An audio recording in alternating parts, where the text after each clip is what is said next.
Jadi tapi sisanya juga udah dikembalikan ke Agus dan ke Elmi oleh anak saya. Jadi paling sisanya ya yang udah kepake buat bayar rumah aja. Rumah saya.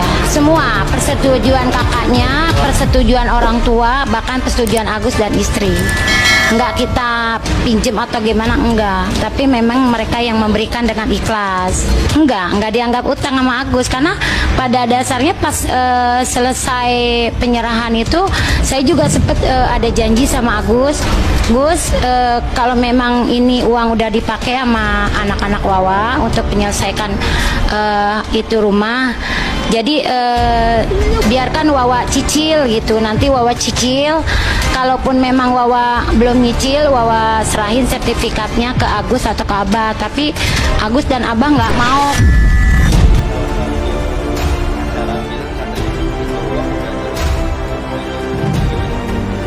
Memang dalam pasal 372 KUH pidana itu suatu barang yang di dalam penguasaan si terduga pelaku, begitu loh. Jadi gini, konsep daripada pasal 372 itu, konsep daripada penggelapan itu adalah, katakan si A ngasih gua barang, ngasih gua uang. Uang tersebut diperuntukkan untuk membeli, gua bilang membeli makan deh gitu ya. Dia titipkan ke saya uang tersebut, nih tolong kau belikan beras begitu. Itu uang kan dalam penguasaan gua. Bisa nggak gua katakan bahwa gua nggak mau beli beras deh, gua mau beli susu aja? Bisa nggak begitu? Sementara orang tersebut, uang itu diserahkan ke gua kalau belum diperuntukkan kepada hal-hal yang diinginkan atau diharapkan oleh orang yang memberikan uang tersebut, maka itu masuk ke dalam penguasaan gua. Tetapi uang tersebut masih dalam status kepemilikannya adalah, pemiliknya adalah si pemberi uang gitu. Jadi si A mau ngasih gua uang tersebut diperuntukkan untuk beras.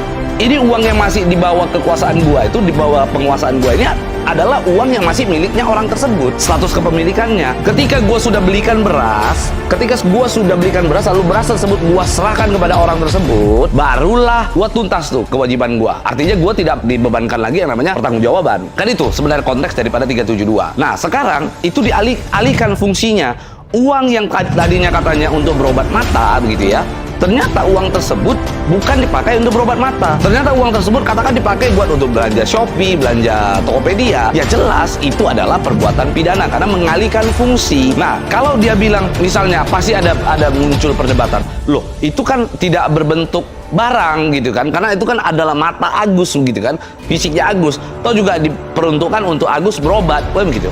Nah sekarang pertanyaannya adalah, kalau begitu kenapa harus diinformasikan secara publik kisah hidup daripada Agus? Kisah mata dia akhirnya buta di ruang publik disampaikan, sehingga menarik simpati orang, menarik rasa ingin orang untuk menyumbang begitu. Kenapa harus dilakukan itu? Ketika hal itu dilakukan, maka kisah yang diungkapkan di ruang publik itu sudah menjadi milik daripada orang, menjadi tujuan atau menjadi harapan yang diinginkan oleh banyak orang.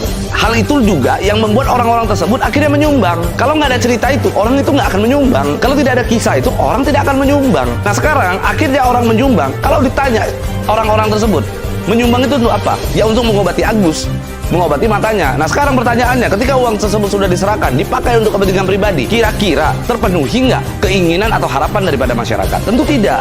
Maka jelas itu sudah patut untuk kita duga keras Agus telah melakukan perbuatan pidana penggelapan 372. Jadi jelas, jangan dibuat seolah-olah isu, wah itu kan mata Agus gitu ya, uang sudah masuk ke Agus, sudah dalam penguasaan Agus, maka itu milik Agus. Tidak seperti itu cara kerjanya kawan gitu ya. Itu semuanya diberikan oleh para penyumbang karena ada tujuan, ada hal yang ingin dicapai, ada harapan yang ingin dituju gitu. Jadi kalau seandainya uang-uang tersebut diserahkan lalu hanya katanya untuk dibawa penguasaan Agus, siapa yang mau nyumbang? Kalau gitu kembalikan saja uangnya, kan simpel gitu. Sekarang kan Agus melaporkan Novi atas dugaan pencemaran nama baik. Kira-kira tanggapan Abang kayak gimana? Air susu dibalas dengan air tuba kan gitu kan. Jadi ada pihak yang sudah baik gitu ya, menawarkan kebaikan dengan sedemikian rupa, lalu ingin mengungkap kebenaran tapi dibungkam dengan sebuah laporan polisi. Kan itu menurut gua adalah kekonyolan yang dilakukan oleh Agus gitu. Sehingga perbuatan Agus tersebut gua kecam berat begitu, bahwa apa yang dilakukan oleh Agus itu sangat fatal secara moral begitu. Saya ingin sampaikan kepada Agus gini ya, bahwa sekarang ini masyarakat sudah menyoroti kasus tersebut. Hati-hati dalam menentukan sikap begitu. Hati-hati dalam menentukan sikap. Jangan Anda pikir bahwa perbuatan Anda tersebut tidak ada konsekuensi hukumnya. Segala sesuatu yang Anda lakukan selalu ada konsekuensi hukumnya.